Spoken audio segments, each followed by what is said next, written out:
Praise the Lord. Hallelujah. അഭിഷേകാഗ്നിയുടെ എല്ലാ പ്രേക്ഷകർക്കും യേശു ക്രിസ്തുവിൻ്റെ ധന്യനാമത്തിൽ കൃപയും സമാധാനവും. ഹല്ലേലൂയ, ഹല്ലേലൂയ, ഹല്ലേലൂയ, ഹല്ലേലൂയ. പ്രിയപ്പെട്ട ദൈവമക്കളെ, ഒരു വ്യക്തിയുടെ അനുഭവം ശ്രദ്ധിച്ച് ഇന്നത്തെ ശുശ്രൂഷകളിലേക്ക് നമുക്ക് പ്രവേശിക്കാം. കാഞ്ഞിരപ്പള്ളി രൂപതയിലെ എളങ്ങോയി ഇടവകയിൽ നിന്ന് വരുന്നു. എനിക്ക് 4 മക്കളാണുള്ളത്. 3ാമത്തെ കൊച്ചിൻ്റെ കാര്യം പറയാൻ വേണ്ടിയാണ് ഞാനിവിടെ നിൽക്കുന്നത്. എൻ്റെ 3ാമത്തെ മകന് 2.5 വയസ്സായിട്ടും ഒരു അമ്മ എന്നൊരു വാക്കല്ലാതെ വേറൊന്നും പറയില്ല, ഒരക്ഷരം ഉണ്ടല്ല അല്ലേ. അതിൻ്റെ ഇളയ കൊച്ചു വർത്താനം പറയാൻ തുടങ്ങുകയും കൂടി ചെയ്തു. ഇതിൻ്റെ ഇളയ കൊച്ചു നല്ല സംസാരിക്കാൻ തുടങ്ങി. ദൈവമേ എന്ന് വിളിച്ചോണ്ട് ഞാൻ കരയാൻ തുടങ്ങി. അപ്പോൾ ഈ മൂത്ത കുട്ടിയുടെ കാര്യം കാണുമ്പോൾ ദൈവമേ എന്ന് വിളിച്ച് അമ്മ കടന്ന് കരച്ചിലും ആരംഭിച്ചു. ഡോക്ടറെ കൊണ്ടുപോയി കാണിച്ചു. അപ്പം സ്പീച്ച് തെറാപ്പിക്ക് കൊണ്ടുപോകാൻ പറഞ്ഞു. അപ്പം 4 പിള്ളേരെ കൊണ്ട് ഞാൻ വീട്ടിലാരുമില്ലാതെ ഞാൻ എങ്ങനെ പോകും എന്നോർത്തോണ്ട് ഞാൻ ഇങ്ങനെ കരഞ്ഞുകൊണ്ടിരിക്കുമ്പോൾ എൻ്റെ അയലോക്കത്തെ ചേച്ചി പറഞ്ഞു, നിങ്ങൾ ഈ അഭിഷേകജ്ഞ ആണ്. 11 മണിക്ക് സ്പീച്ച് തെറാപ്പിക്കൊന്നും പോകണ്ട, 11 മണിക്കത്തെ അഭിഷേകജ്ഞ കാണ്, അതിൽ കൊച്ചിനെ സമർപ്പിച്ച് പ്രാർത്ഥിക്കുക എന്ന് പറഞ്ഞു. വിശ്വാസികളല്ലേ എന്താ ഇങ്ങനെ എന്നൊക്കെ പറഞ്ഞിട്ട് ആ ചേച്ചി ചെറുതായിട്ടൊന്ന് ശാസിച്ചിട്ട് അഭിഷേകനെ കാണാൻ നിർദ്ദേശിച്ചു. ഞാൻ ഈ മൂത്ത 2 കൊച്ചുങ്ങളെ സ്കൂളിൽ പോയി ഇളയ 2 പിള്ളേരെ എൻ്റെ 2 തൊടയിലും വെച്ചോണ്ട് യേശുവേ എൻ്റെ കൊച്ചിനെ കനിയണമേ എന്ന് പറഞ്ഞു. അത് കഴിഞ്ഞ് 3ാം ദിവസം തൊട്ട് കൊച്ചു കിളി പോലെ വർത്താനം പറയാൻ തുടങ്ങി. കൊച്ചു നല്ല കിളി പോലെ അങ്ങോട്ട് സംസാരിക്കാൻ. ഇപ്പം 4ാം ക്ലാസ്സിൽ പഠിക്കുന്നു. മിടുക്കനായിട്ട് പോയി പ്രസംഗം പറയുന്നു, പ്രസംഗങ്ങൾ പറഞ്ഞ് സമ്മാനങ്ങൾ കൊണ്ട് വീട് നിറയാമോ.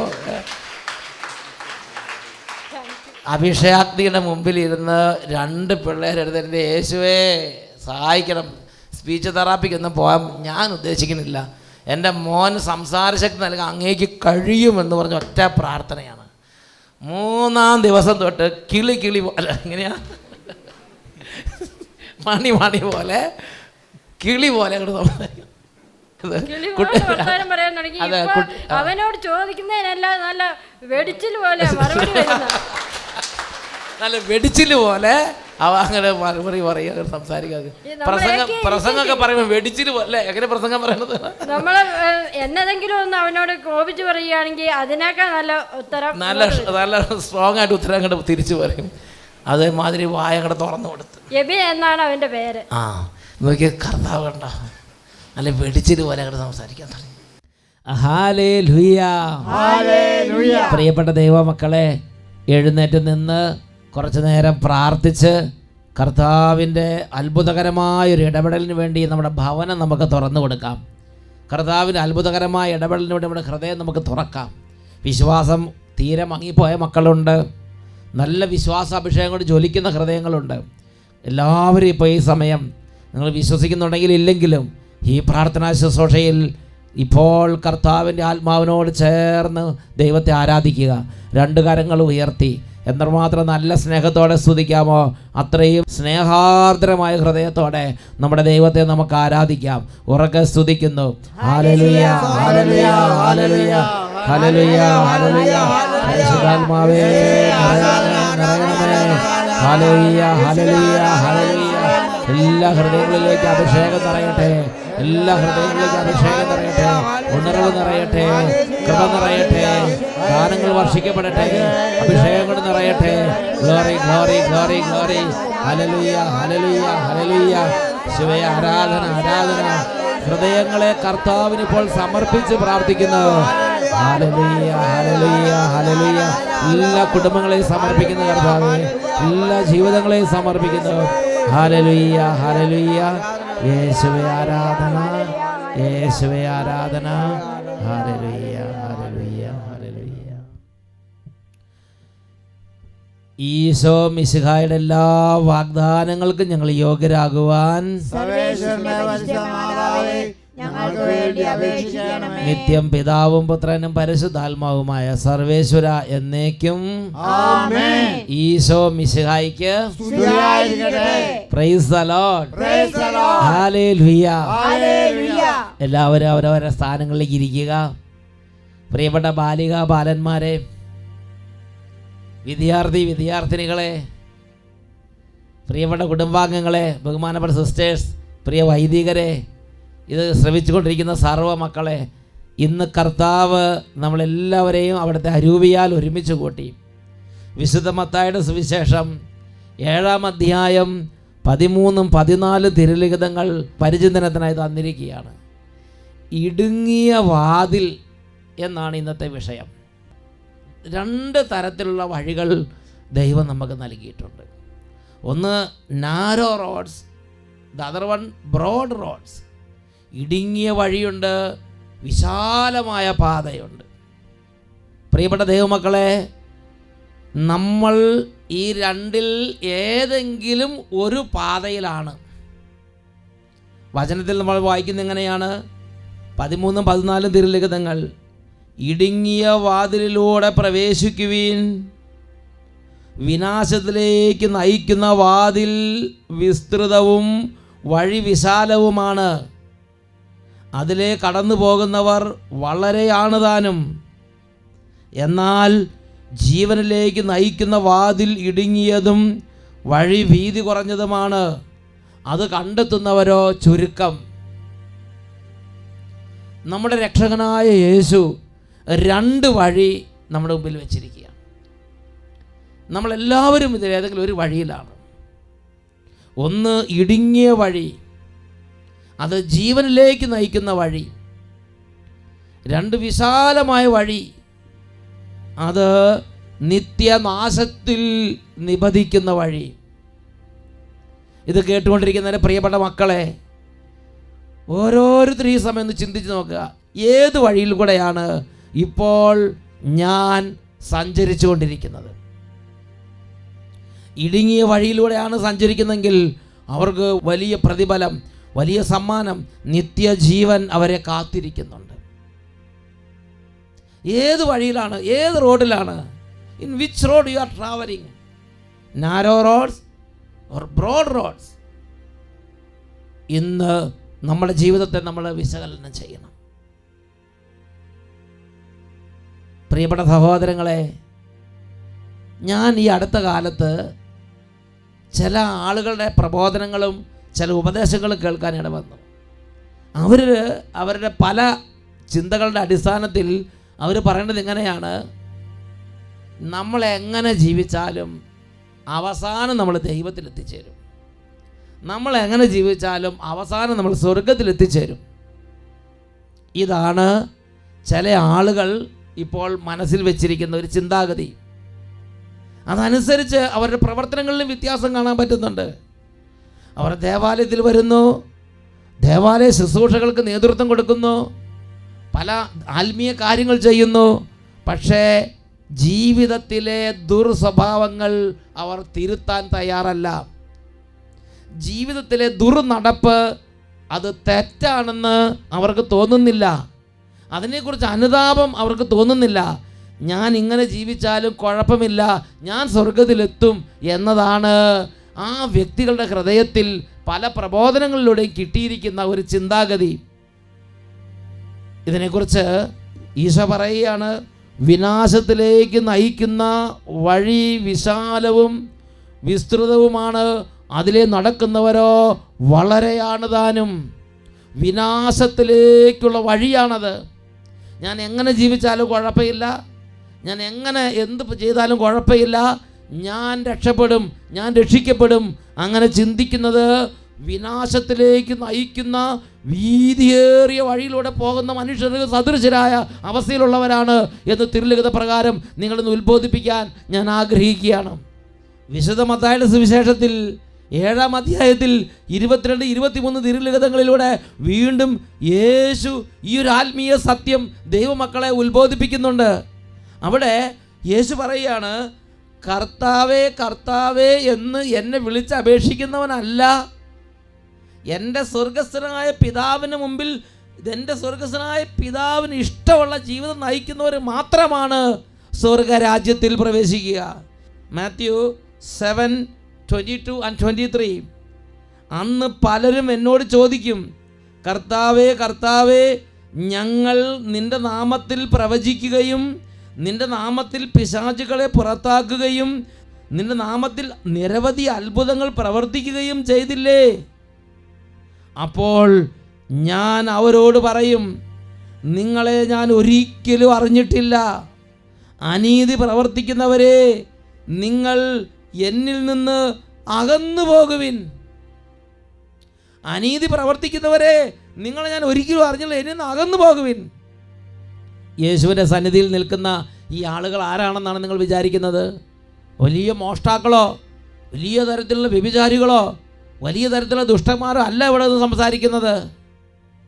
ജീവിതകാലം മുഴുവനും യേശു ക്രിസ്തുവിൻ്റെ നാമത്തിൽ പ്രാർത്ഥിക്കുകയും യേശു ക്രിസ്തുവിൻ്റെ നാമത്തിൽ ശുശ്രൂഷ ചെയ്യുകയും ചെയ്ത ഒരു അന്തരീക്ഷമാണ് ഇവിടെ പ്രതിപാദിക്കുന്നത്.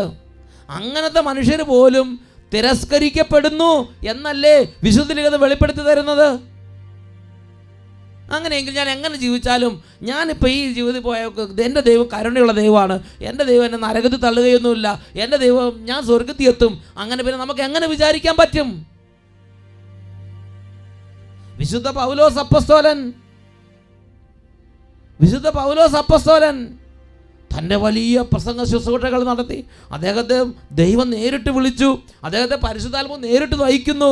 അങ്ങനെ എപ്പോഴും ദൈവത്തിൻ്റെ നിയന്ത്രണത്തിൽ നീങ്ങിയിരുന്ന വിശുദ്ധ പൗലോസ് അപ്പസ്തോലൻ കൊരിന്ത്യർക്കാർക്ക് എഴുതിയ 1-ാം ലേഖനം 9-ാം അധ്യായം 27-28 തിരുലിഖിതങ്ങൾ അവിടെ നമ്മൾ വായിക്കുന്നത് ഇങ്ങനെയാണ്: ഞാൻ ഓടുന്നത് ലക്ഷ്യമില്ലാതെയല്ല, ഞാൻ മുഷ്ടിപ്രയോഗം നടത്തുന്നത് വായുവിൽ പ്രഹരിക്കുന്നത് പോലെയല്ല. മറ്റുള്ളവരോട് സുവിശേഷം പ്രസംഗിക്കുന്ന ഞാൻ തന്നെ തിരസ്കൃതനാകാതിരിക്കേണ്ടതിന് ഞാൻ എൻ്റെ ശരീരത്തെ കർശനമായി നിയന്ത്രിച്ച് കീഴടക്കുന്നു.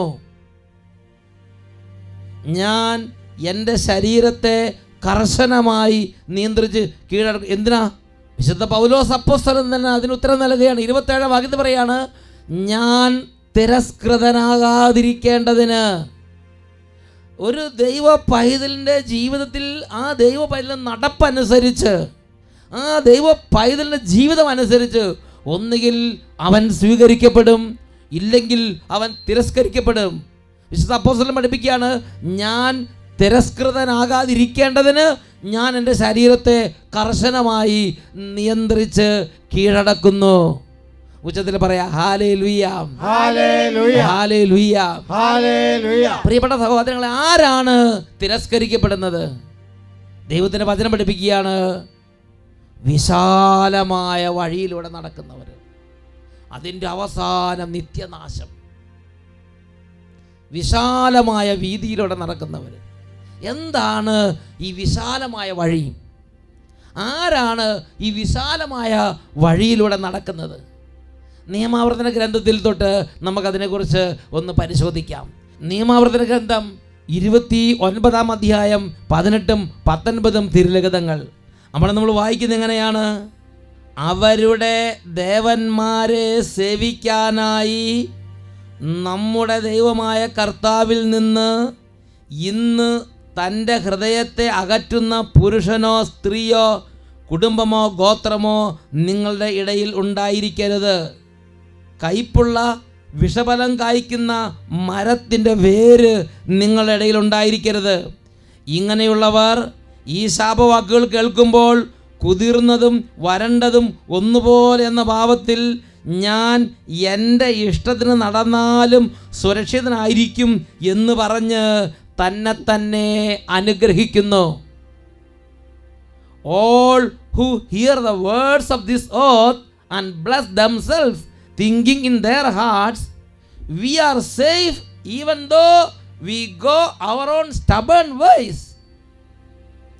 We are safe even though we are going our own stubborn ways. കുതിർന്നതും വരണ്ടതും ഒന്നുപോലെ എന്ന ഭാവത്തിൽ ഞാൻ എൻ്റെ സ്വന്തം ഇഷ്ടത്തിന് നടന്നാലും ഞാൻ സുരക്ഷിതനായിരിക്കും എന്ന് വിചാരിക്കുക. എന്താ നമ്മുടെ ഹൃദയത്തിൻ്റെ അവസ്ഥ എന്ന് ചിന്തിച്ച് നോക്കുക മക്കളെ. ഓരോ കാര്യങ്ങൾക്ക് വേണ്ടി നീങ്ങുമ്പോൾ നമ്മുടെ ഹൃദയത്തിൻ്റെ അവസ്ഥ, ആര് പറഞ്ഞാലും കുഴപ്പമില്ല, എന്തായാലും കുഴപ്പമില്ല, എൻ്റെ ഇഷ്ടം വരണ്ടതും കുതിർന്നതും ഒന്നുപോലെ എൻ്റെ സ്വന്തം ഇഷ്ടത്തിന് ഞാൻ നടന്നാലും എനിക്ക് കുഴപ്പമൊന്നുമില്ല. പ്രിയപ്പെട്ട സഹോദരങ്ങളെ, ഇതുപോലെയാണ് അനേകരുടെ ഹൃദയങ്ങളിൽ ഇന്ന് സാത്താൻ പലതരത്തിലുള്ള തെറ്റായ ചിന്തകൾ വെച്ചിരിക്കുന്നത്. എന്നിട്ട് ദൈവത്തിൻ്റെ കാര്യങ്ങൾ ചെയ്യും, എന്നിട്ട് ഞാൻ ദേവാലയത്തിൽ പോയി നന്നായിട്ട് ബലിയർപ്പിക്കും, എന്നിട്ട് ഞാൻ എല്ലാ കാര്യങ്ങളും ചെയ്യും, ഞാൻ പ്രാർത്ഥനാ ഗ്രൂപ്പിൽ ലീഡ് ചെയ്യും, ഞാൻ പാട്ട് പാടും, ഞാൻ പ്രസംഗിക്കും, എല്ലാം ചെയ്യും. എന്നിട്ട് ചെയ്യുന്നതോ എൻ്റെ സ്വന്തം ഇഷ്ടം അനുസരിച്ചുള്ള നടപ്പ്. എന്നിട്ട് ഞാൻ സ്വർഗത്തിൽ പോകുമെന്ന് ചിന്തിച്ചുകൊണ്ടിരിക്കുക. വിഷഫലം കായ്ക്കുന്ന കയ്പ് വൃക്ഷത്തിൻ്റെ വിഷവേര്, stubborn ways. ആര് പറഞ്ഞാലും അനുസരിക്കില്ല. സ്വന്തം ഇഷ്ടം, അതാണ് പലരുടെയും ദൈവം. സ്വന്തം ഇഷ്ടം, അതാണ് പലരുടെയും ദൈവവചനം. അതുതന്നെ അവരുടെ വഴി. വിശുദ്ധ ലിഖിതങ്ങളിൽ മറ്റൊരു ഭാഗത്ത് നമ്മൾ കാണുന്നത് എങ്ങനെയാണ്? ബുക്ക് ഓഫ് സിറ ചാപ്റ്റർ 23 വേഴ്സ് 18, പ്രഭാഷകൻ 23:18. വിവാഹ ഉടമ്പടി ലംഘിക്കുന്നവൻ ആത്മഗതം ചെയ്യുന്നു. ആരാണ് എന്നെ കാണുക? ഇരുട്ടെനിക്ക് മറയാണ്, ഭിത്തികൾ എന്നെ ഒളിപ്പിക്കുന്നു, ആരും എന്നെ കാണുന്നില്ല. ഞാൻ എന്തിന് പേടിക്കണം? അത്യുന്നതൻ എൻ്റെ പാപങ്ങൾ പരിഗണിക്കുകയില്ല. Lust of flesh, lust of eyes. യോഹന്നാന്റെ 1-ാം ലേഖനത്തിൽ 2-ാം അധ്യായത്തിൽ 15-ാം വാക്യത്തിൽ പഠിപ്പിക്കുകയാണ്, ലോകത്തെയോ ലോകത്തുള്ള വസ്തുക്കളെയോ നിങ്ങൾ സ്നേഹിക്കരുത്. ആരെങ്കിലും ഈ ലോകത്തെ സ്നേഹിച്ചാൽ അവനിൽ പിതാവിൻ്റെ സ്നേഹം കുടികൊള്ളുന്നില്ല. എന്തെന്നാൽ ജഡത്തിൻ്റെ ദുരാശ, കണ്ണുകളുടെ ദുരാശ, ജീവിതത്തിൻ്റെ അഹന്ത, ഇതൊന്നും പിതാവിൽ നിന്നുള്ളതല്ല, ദൈവം ഇല്ലാത്തതാണത്. ഇന്ന് നമ്മുടെ സന്തോഷം എന്താ? ശരീരത്തിൻ്റെ പ്രവണതകൾ അനുസരിച്ച് ജീവിക്കുക. കാണാൻ തോന്നുമ്പോൾ കാണുക, കേൾക്കാൻ തോന്നുമ്പോൾ കേൾക്കുക. അത് ദൈവം അംഗീകരിച്ചതാണോ പാപകരമാണോ ഇതൊന്നും നമ്മൾ വിവേചിക്കുന്നില്ല. അവൻ ആത്മഗതം ചെയ്യുന്നു. ഭിത്തി എനിക്ക് മറയാണ്, ഇരുട്ട് എനിക്ക് ഒളിച്ചിരിക്കാനുള്ള സങ്കേതമാണ്. അത്യുന്നതൻ എൻ്റെ പാപങ്ങൾ പരിഗണിക്കുകയില്ല. ഇതൊന്ന് ഒരുപാട് പേരുടെ മനസ്സിരിക്കുന്ന ചിന്തയാണ്. ഇതൊന്നും സാരയില്ല. അബോർഷൻ നടത്തുന്നവർ, നിങ്ങൾ ചിന്തിച്ച് നോക്കുക, ഓരോരുത്തരും അവരുടെ കുടുംബത്തിൽ കുടുംബജീവിതം ക്രമീകരിക്കുമ്പോൾ മക്കളുടെ എണ്ണം നിശ്ചയിക്കുന്ന കാര്യം തന്നെ ഓർത്ത് നോക്കുക. ദൈവത്തിൻ്റെ ഇഷ്ടമാണോ, ദൈവവചനത്തിൻ്റെ വെളിച്ചമാണോ, ദൈവവചനത്തിൻ്റെ ഉപദേശമാണോ, സ്വന്തം ഉപദേശമാണോ, സമൂഹത്തിൻ്റെ ഉപദേശമാണോ, ലോകത്തിൻ്റെ ഉപദേശമാണോ ഇന്ന് നമ്മുടെ കുടുംബത്തെ ഭരിക്കുന്നത്? വ്യഭിചാരത്തിലായാലും പോർണോഗ്രഫിയുടെ കാര്യത്തിലാണെങ്കിലും അങ്ങനെ തന്നെ. കാണാൻ തോന്നിയ കാണും, ചെയ്യാൻ തോന്നിയ ചെയ്യും, പറയാൻ തോന്നിയ പറയും. ആത്മഗതം ചെയ്യാണ്. എന്നിട്ട് ആത്മഗതം ചെയ്യാണ്, ഞാൻ എൻ്റെ സ്വന്തം ഇഷ്ടത്തിന് നടന്നാലും അത്യുന്നതൻ എൻ്റെ പാപങ്ങളൊന്നും പരിഗണിക്കൊന്നുമില്ല, ഞാൻ സ്വർഗത്തിലെത്തും. വിശാലമായ വീതിയിലൂടെ നടക്കുന്നവർ വളരെയാണ്, അത് ചെന്ന് അവസാനിക്കുന്നത് നാശത്തിൽ. പ്രിയപ്പെട്ട ദൈവമക്കളെ, വീണ്ടും വിശുദ്ധ ലിഖിതങ്ങളിൽ സഫാനിയ പ്രവാചകന്റെ ഗ്രന്ഥം 1-ാം അധ്യായം 12-ാം തിരുലിഖിതം, അവിടെ നമ്മൾ വായിക്കുന്നത് എങ്ങനെയാണ്? അന്ന് ഞാൻ ജെറൂസലേമിനെ വിളക്കുമായി വന്ന് പരിശോധിക്കും. കർത്താവ് നന്മയോ തിന്മയോ ചെയ്യുകയില്ല എന്ന് ആത്മഗതം ചെയ്ത് വീഞ്ഞിൻ്റെ മട്ടിൽ കടന്ന് ചീർക്കുന്നവരെ അന്ന് ഞാൻ ശിക്ഷിക്കും.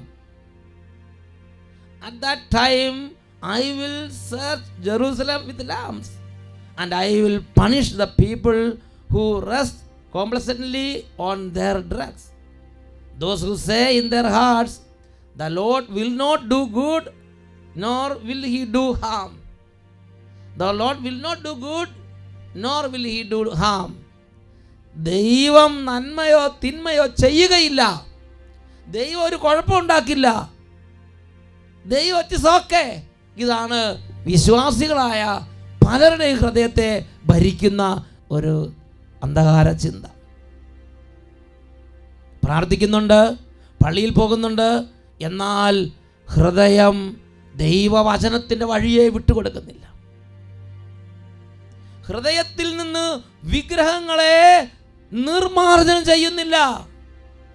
വിശുദ്ധ പൗലോസ് അപ്പോസ്തലൻ ആഥൻസിൽ ചെന്നപ്പോൾ ആ പട്ടണത്തെക്കുറിച്ച് ഒരു സന്നിധി പറഞ്ഞെങ്ങനെയാണ്, ഈ പട്ടണം മുഴുവൻ വിഗ്രഹങ്ങൾ കൊണ്ട് നിറഞ്ഞിരിക്കുന്നു. ഇന്ന് ഈ വചനം കേട്ടുകൊണ്ടിരിക്കുന്ന മകനെ, മകളെ, നിന്റെ ഹൃദയത്തിൻ്റെ സ്ഥിതി, നിന്റെ ഹൃദയത്തിൻ്റെ അവസ്ഥ എന്താണ്? എന്താണ് വിഗ്രഹം? ദൈവത്തിൽ നിന്നും നിന്നെ തടസ്സപ്പെടുത്തുന്ന സർവ്വകാര്യങ്ങളും വിഗ്രഹങ്ങളാണ്. അന്യദൈവ ആരാധന, അതുപോലെ തന്നെ മറ്റനേകം വിഗ്രഹങ്ങൾ, സെക്സ്, അതുപോലെ തന്നെ നമ്മുടെ സാമ്പത്തിക ദ്രവ്യാഗ്രഹം, വിഗ്രഹാരാധന അന്യായ ദ്രവ്യാഗ്രഹം, ലസ്റ്റ് ഓഫ് ഫ്ലഷ്, ജഡത്തിൻ്റെ ദുരാശ, ലസ്റ്റ് ഓഫ് ഐസ്, കണ്ണുകളുടെ ദുരാശ, ഗ്രീഡ്, അത്യാർത്തി, സുഖലോലുപത, തന്നിഷ്ടം. ഹൃദയം വിഗ്രഹങ്ങൾ കൊണ്ട് നിറഞ്ഞിരിക്കുക. സ്വന്തം ഇഷ്ടം, സ്വന്തം ബോധ്യം, ഇതിനപ്പുറത്തേക്ക് ഹൃദയം വിട്ടുകൊടുക്കാൻ പറ്റുന്നില്ല. സെഫാനിയ 1:12, കർത്താവ് നന്മയോ തിന്മയോ ചെയ്യാൻ വരികയില്ല എന്ന് ആത്മഗതം ചെയ്ത് ജീവിക്കുന്നവർ. കർത്താവ് പറഞ്ഞിരിക്കുകയാണ്, ഞാൻ അവരെ തിരസ്കരിച്ചിരിക്കുന്നു. അന്ന് ന്യായവിധിക്ക് നിൽക്കുമ്പോൾ കർത്താവേ കർത്താവ് എന്ന് പറയുമ്പോൾ കർത്താവ് പറയും, നിങ്ങളെ ഞാൻ അറിയുകയില്ല, അനീതി പ്രവർത്തിക്കുന്ന എന്നിൽ നിന്ന് ദൂരെ പോകുവിൻ. വീണ്ടും മലാക്കിയുടെ പുസ്തകം 3-ാം അധ്യായം 18-ാമത്തെ തിരുലിഖിതം, അവിടെ നമ്മൾ വായിക്കുന്നത് എങ്ങനെയാണ്, അപ്പോൾ നീതിമാനും ദുഷ്ടനും തമ്മിലും ദൈവത്തെ സേവിക്കുന്നവനും സേവിക്കാത്തവനും തമ്മിലുള്ള വ്യത്യാസം ഒരിക്കൽ കൂടെ നിങ്ങൾ അറിയും. കർത്താവിൻ്റെ ദിനം സമാഗതമാകുമ്പോൾ, കർത്താവ് ന്യായം വിധിക്കുമ്പോൾ, അപ്പോൾ കർത്താവിനെ സേവിക്കുന്നവനും സേവിക്കാത്തവനും തമ്മിലും നീതിമാനും ദുഷ്ടനും തമ്മിലുള്ള വ്യത്യാസം ഒരിക്കൽ കൂടെ നിങ്ങൾ തിരിച്ചറിയും. Book of Malachi chapter 3 verse 18, then once more you shall see the difference between the righteous and the wicked, between one who serves God and one who does not serve him. ദൈവത്തെ സേവിക്കുന്നവനും സേവിക്കാത്തവനും തമ്മിൽ വ്യത്യാസമുണ്ട്. നീതിമാനും ദുഷ്ടനും തമ്മിൽ വ്യത്യാസമുണ്ട്. ദൈവവചനമനുസരിച്ച് ജീവിക്കാൻ വേണ്ടി സ്വന്തം ഇഷ്ടം ബലി ചെയ്യുന്നവനും തന്നിഷ്ടം നടന്നാലും ദൈവനെ അനുഗ്രഹിച്ചു പറഞ്ഞ് ജീവിക്കുന്നവനും തമ്മിൽ വ്യത്യാസമുണ്ട്. വിശുദ്ധ മത്തായിയുടെ സുവിശേഷം 7-ാം അധ്യായം 13-14 തിരുലിഖിതങ്ങൾ, ഇടുങ്ങിയ വാതിലിലൂടെ പ്രവേശിക്കുവിൻ, വിനാശത്തിലേക്ക് നയിക്കുന്ന വാതിൽ വിസ്തൃതവും വഴി വിശാലവുമാണ്, അതിനെ കടന്നു പോകുന്നവരോ വളരെയാണ് താനും. പ്രിയ ദൈവ പൈതലേ, ഈ 2 വഴിയിൽ ഒരു വഴിയിലാണ് നമ്മുടെ ജീവിതം. നീ ഇന്ന് ഏത് വഴിയിലൂടെയാണ് മുന്നോട്ട് പോയിക്കൊണ്ടിരിക്കുന്നത്? ഈ നിമിഷങ്ങളിൽ നമുക്ക് പരിശുദ്ധ കുർബാനയുടെ മുമ്പിൽ കുറച്ച് നേരം പ്രാർത്ഥിക്കാം.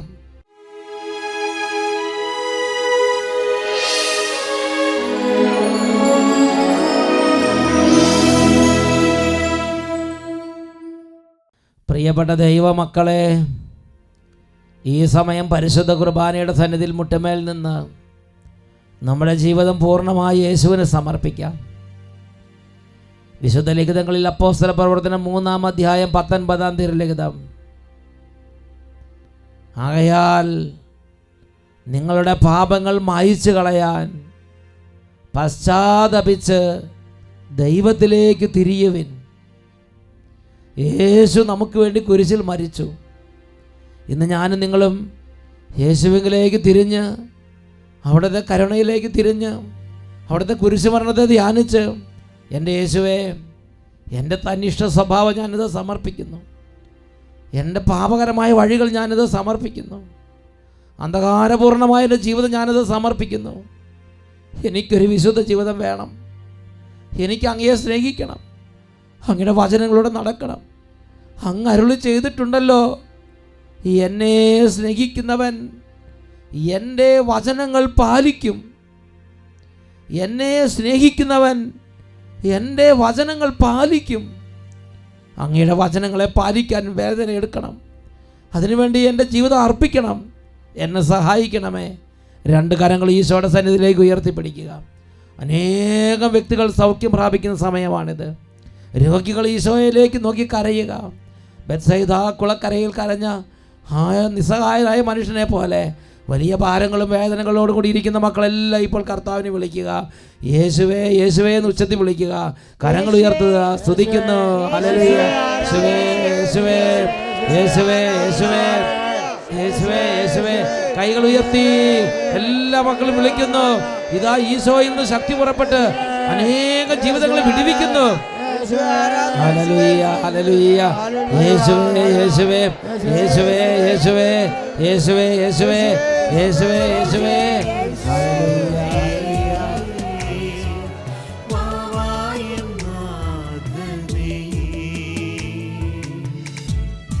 എന്നരികിൽ വന്നു നീ സാന്ത്വനം പകരണേ.